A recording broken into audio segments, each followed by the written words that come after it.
Hello everyone, hope you all are fine. तो चलिए अपनी सीरीज़ को कंटिन्यू करते हुए अपना नेक्स्ट क्वेश्चन हम देखते हैं, जो कि सब्स्टिट्यूशन पे बेस्ड है। और यहाँ पे हम x को सिंपली कोई वैल्यू असाइन करके पुट कर देंगे तो हम इजीली अपना सॉल्यूशन फाइंड आउट कर सकते हैं। और ये ऐसा क्वेश्चन है जो 5 to 10 सेकेंड में हम इजीली सोल्व कर सकते हैं। तो सबसे पहले हम स्टेटमेंट को देख लेंगे। हमारे पास स्टेटमेंट है, if x power 1/3 plus x power -1/3 equal to 2, then x3 minus x power -3 is equal to. हमारे पास 4 ऑप्शन गिवन है, 0, 1, 2 एंड 3। तो सबसे पहले हमें स्टेटमेंट को ही अच्छे से क्लियर करना है। अब यहाँ पे हमें दिया गया है x power 1/3 plus x power -1/3 is equal to 2, यानी x की ऐसी कौन सी वैल्यू हम असाइन करें कि आंसर हमारा 2 आए। तो ऐसी वैल्यू हमारे पास 1 ही है। 1 पावर 1/3 प्लस 1 पावर -1/3, 1 ही ऐसा नंबर है जो इस कंडीशन को फुलफिल करता है। इसको फुलफिल करता है तो हम इजीली उस x की वैल्यू को यहाँ पे भी पुट डाउन कर देंगे। अब यहाँ पे x यानी 1 पावर 1/3 प्लस 1 पावर -1/3 2 के इक्वल है। यहाँ पे x को 1 से रिप्लेस करेंगे तो 1 - 1, तो वो हमारा 0 के इक्वल आ जाएगा। और इस अकॉर्डिंग हमारा जो ऑप्शन ए है that will be our correct answer. Hope you understand it easily.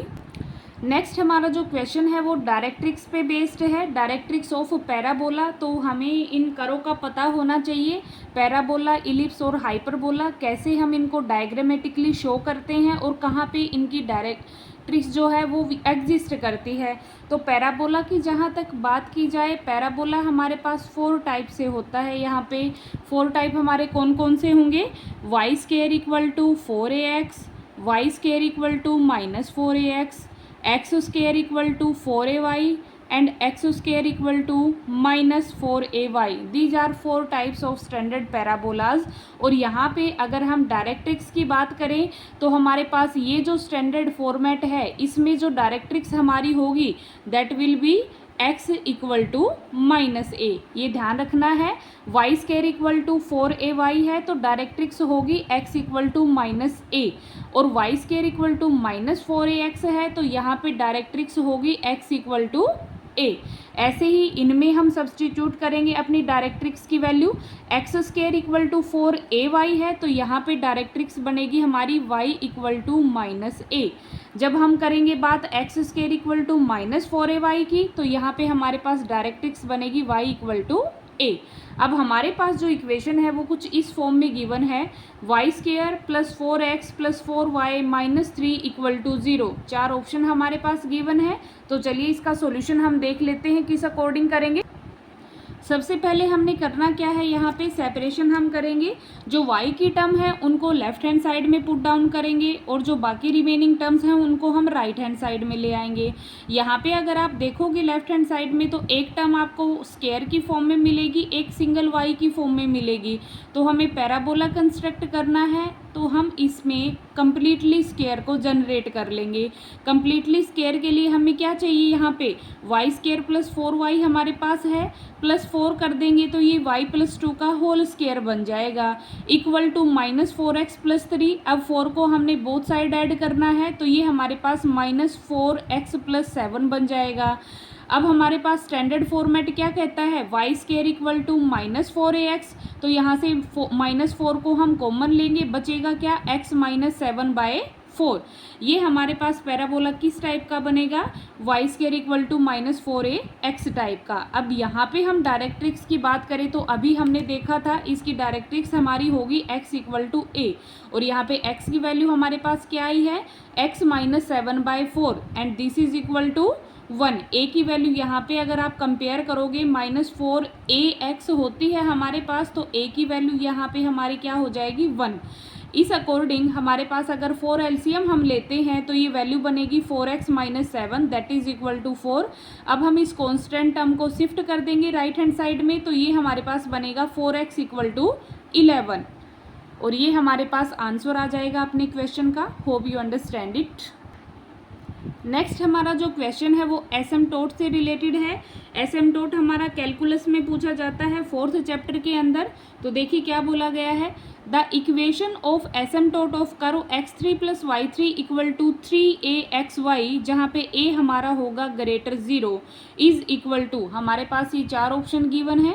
सबसे पहले हमें क्या टर्म रिकॉग्नाइज करनी है इसके अंदर, कि अगर हमारे पास हाईएस्ट पावर है और उसका कोफिशिएंट 1 है तो उसके अलोंग हमारे पास एसिम्प्टोट असाइन नहीं होता। सबसे पहले हम एक्स एक्सिस की बात करेंगे। x की पावर 3 है, इसका हाईएस्ट पावर इसकी 3 है, इसका कोफिशिएंट 1 है। तो जब हमारे पास कोफिशिएंट कांस्टेंट होगा तो उस डायरेक्शन में कोई एसिम्प्टोट नहीं बनेगा। तो इसका मतलब क्या है, there is no asymptote along horizontal line. Similarly यहाँ पे हमारे पास y3 है, y3 का भी कोफिशिएंट हमारे पास 1 है। So there is no asymptote along vertical axis.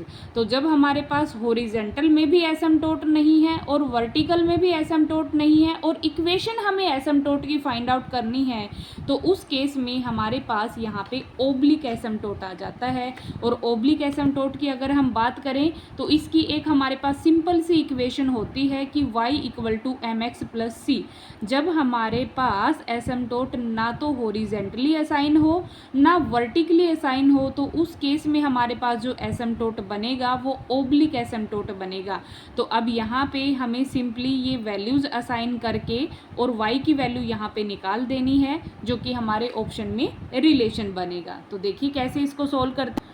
अभी यहाँ पे हमारे पास क्या इक्वेशन थी, x3 + y3 = 3axy। अब ओब्लिक एसिम्प्टोट में y को हम क्या रिप्लेस करेंगे, mx + c से। तो ये बन जाएगा हमारे पास x3 + mx + c⁻3 = 3axy। y की वैल्यू क्या आएगी, mx + c। अब हम इसको क्यूब को सोल्व कर लेंगे। ये x3 रहेगा, इसका फॉर्मूला हमें पता है a3 + b3 + 3ab a + b = इसको भी हम ओपन कर लेते हैं 3ax² + 3axc। अब हम क्या करेंगे, हमारे हाईएस्ट कोफिशिएंट जो हैं उनको हम कलेक्ट कर लेंगे। सबसे पहले x3 को कलेक्ट करेंगे तो यहाँ से क्या बनेगा 1 + m3। फिर हम x² को कलेक्ट करेंगे तो ये बनेगा 3m²c - 3am। फिर हम यहाँ पे x को कलेक्ट करेंगे तो x की हमारे पास ये वैल्यूज़ हैं, ये आ जाएगा 3mc² x। उसके बाद हम बात करेंगे यहाँ पे जो रिमेनिंग टर्म्स हमारी हैं ये वाली, इनको हम शिफ्ट कर लेंगे अपने राइट हैंड साइड के अंदर। तो ये बच जाएंगी हमारे पास 3axc + c3 = 0।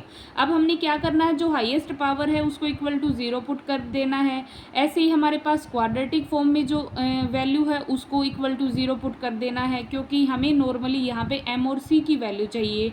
तो जब हम 1 + m3 को =0 पुट करेंगे तो यहाँ से m की वैल्यू हमारे पास -1 आ जाएगी। इसी तरीके से x² को कोफिशिएंट को =0 पुट करेंगे तो यहाँ से हमारे पास c की वैल्यू क्या आ जाएगी, -a। और y की कंडीशन क्या थी हमारे पास, mx + c। m की वैल्यू क्या आई है, -1। तो ये बनेगा -x - a। अब यहाँ से हम इसको शिफ्ट कर लेते हैं क्योंकि हमारे पास आंसर इस फॉर्म में गिवन है। तो ये आ जाएगा हमारे पास y + x + a = 0 and that is our correct answer. I hope you understand it. बस हमें इस क्वेश्चन के अंदर जो चीज़ ध्यान देनी है वो ये है कि यहाँ पे ना तो वर्टिकली एसिम्प्टोट असाइन होगा ना ही हॉरिजॉन्टली हमारा एसिम्प्टोट असाइन होगा। जो एसिम्प्टोट हमारा होगा वो ओब्लिक एसिम्प्टोट की फॉर्म में होगा। Hope you understand it. Next question जो हमारा है वो हमारा ट्रिग्नोमेट्री से रिलेटेड है। If cos θ + cos 2θ + cos 3θ = 0 then general solution is. हमें यहाँ पे ऑप्शंस को ध्यान में रखते हुए अपने क्वेश्चन के आंसर को फाइंड आउट करना है। तो सबसे पहले हमें स्टेटमेंट में गिवन है cos θ + cos 2θ + cos 3θ। अब सबसे पहले हम जो cos वाली टर्म हमारे पास इजीली डिवाइड हो रही हैं उन दोनों टर्म्स को उठाएंगे और उस पे कोसाइन का CD फॉर्मूला असाइन कर देंगे। तो हमारे पास टर्म है cos θ plus cos 2 theta plus cos 3 theta. अब इसको लेंगे तो ऐड करेंगे तो 3/2 बनेगा, जो कि हमारे क्वेश्चन को कॉम्प्लिकेट बना देगा। लेकिन हमें तो सिंपली हमारे पास कोस की फॉर्म असाइन करनी है, तो इसको एक बार हम साइड में रख लेते हैं और हम उठाएंगे कोस सी की फॉर्म में कोस थीटा को और कोस डी की फॉर्म में कोस 3 थीटा को। जब इसके ऊपर हम फॉर्मूला लगाएंगे cos C plus cos D and that is equal to cos 2 cos C plus D by 2 cos C minus D by 2, 2 cos C plus D यानी theta plus 3 theta 4 theta by 2 करेंगे तो आ जाएगा 2 theta. फिर हमारे पास आएगा सी minus D यानी theta minus 3 theta, तो ये बनेगा माइनस 2 थीटा बाय 2 करेंगे तो कोस माइनस थीटा, और कोस माइनस थीटा हमारे पास पॉजिटिव ही होता है, तो ये वापस से हमारे पास कोस थीटा आ जाएगा। तो ये बन गया 2 कोस 2 थीटा कोस थीटा प्लस आ जाएगा हमारे पास कोस 2 थीटा। अब हम क्या करेंगे, कोस 2 थीटा हमारे पास दोनों टर्म्स में असाइन है, तो कोस 2 थीटा को कॉमन ले लेंगे। यहाँ से हमारे पास बचेगा 2 cos theta plus 1 equal to 0।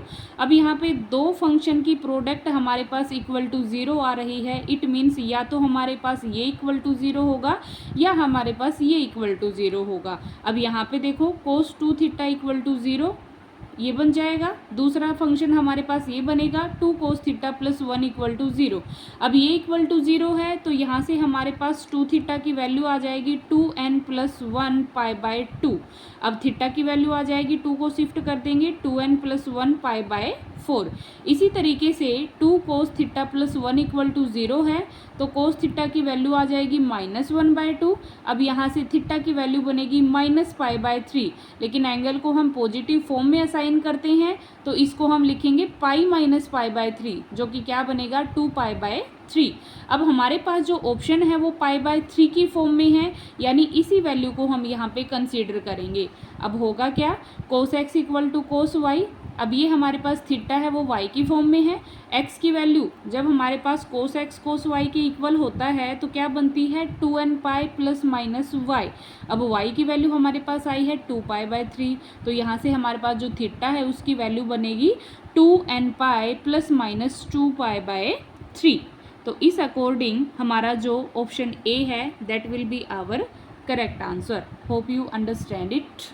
Next question देखिए जो कि कॉम्प्लेक्स से रिलेटेड है, बड़ा ही सिंपल क्वेश्चन है। If xn equal to cos π/2n, ये हमारे पास जो टर्म है वो कॉम्प्लेक्स फॉर्म में गिवन है और ये जो सम है वो हमारा AP GP और HP से रिलेटेड है। xn equal to cos π/2n plus iota sine π/2n then x1 x2 up to infinity is equal to, अब यहाँ पे हमें वैल्यू दी गई है 0 1 -1 और इन्फिनिटी। तो चलिए हम इसका आंसर देख लेते हैं। सबसे पहले जो xn है वो हमें क्या गिवन है, कोस π/2n plus iota sign π/2n। तो हम n को यहाँ पे एक्सपेंड कर लेंगे 1 2 अप टू इन्फिनिटी की फॉर्म में, तो हमारे पास कुछ ऐसा रिलेशन बनेगा cos π/2 plus iota sine π/2 plus cos π/2 square plus iota sine π/2 square up to infinity तक ये जाएगा। अब ये सम की फॉर्म में असाइन है तो हम क्या करेंगे, कोस की टर्म को सेपरेट कर लेंगे और साइन की टर्म को सेपरेट कर लेंगे। अब ये इन्फिनिटी की फॉर्म में है तो इनफाइनाइट जीपी सम यहाँ पे लग जाएगा, क्योंकि हमें कॉमन रेशियो यहाँ पे लगता हुआ नजर आ रहा है। तो यहाँ से कोस π/2 को बाहर निकालेंगे, बचेगा क्या 1 plus π/2 plus π/2 square up to infinity plus iota sine π/2 1 plus π/2 plus π/2 square up to infinity.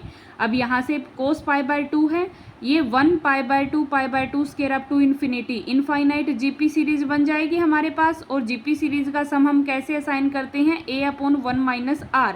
तो यहाँ पे जो फर्स्ट टर्म है वो हमारी क्या है 1 और जो कॉमन रेशियो है वो हमारा क्या है 1/2। तो यहाँ से आ जाएगा 1/1 माइनस 1/2। सिमिलर वे में ये 1 आयोटा साइन π/2 1/1 माइनस 1/2। तो ये हमारे पास बनेगा कोस π/2 इंटू में 2/1 plus iota sine pi by 2 into में 2/1, ये बनेगा cos pi plus iota sine pi, और साइन एन पाई की वैल्यू हमारे पास 0 बनती है, तो बचेगा क्या, कोस पाई, और कोस पाई पे हमें नेगेटिव वैल्यू देता है -1, तो इस अकॉर्डिंग हमारा -1 करेक्ट आंसर होगा। और ऑप्शंस की बात करें तो C option will be correct answer for this. Hope you understand it easily. Thank you so much.